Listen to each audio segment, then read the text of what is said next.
Salut à tous! Aujourd'hui, on se lance dans une petite comparaison de matériel de dessin cher contre matériel de dessin pas cher.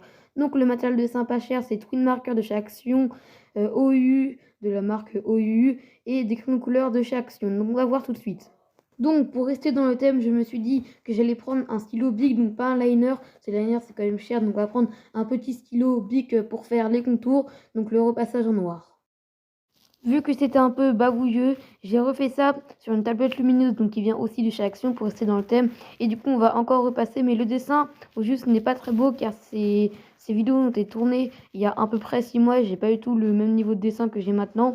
Mais c'est bien de faire la comparaison, je trouve, pour un débutant que j'étais à l'époque. Donc voilà. On va passer directement à la colo avec un dégradé de rouge fait avec les Toon Markers. Donc franchement, les Toon Markers pour débuter, c'est vraiment bien, même s'ils bavent un peu. Ensuite, avec un crayon de couleur, on va passer faire un peu près le milieu avec des grès. Donc franchement, c'est plutôt pas mal pour le prix que j'ai payé qui est vraiment pas très très haut.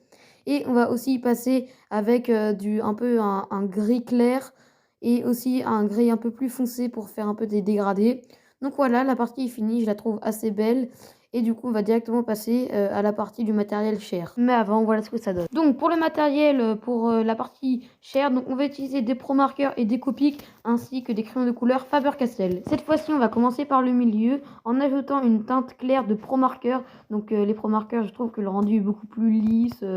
Les dégradés sont beaucoup plus faciles à faire aussi. Donc on va aussi faire la petite truc du milieu. Après, on va faire un dégradé du clair au foncé par un Copic et deux Pro Markers. Donc là, on voit pas très bien, mais bon, le dégradé les rend pas superbes. Mais bon, ça va, c'est il y a longtemps. On ajoute le gel blanc. Maintenant, on va faire la partie basse. Donc là, la partie basse, je la trouve vraiment assez belle avec de bonnes couleurs. Donc les effets de lumière, ça rend vraiment un truc beaucoup mieux au dessin. Donc je trouve cette partie vraiment mieux réalisée et surtout le bas, c'est vraiment bien. Et voici le résultat final. Dites-moi dans les commentaires, vous préférez lequel. A plus!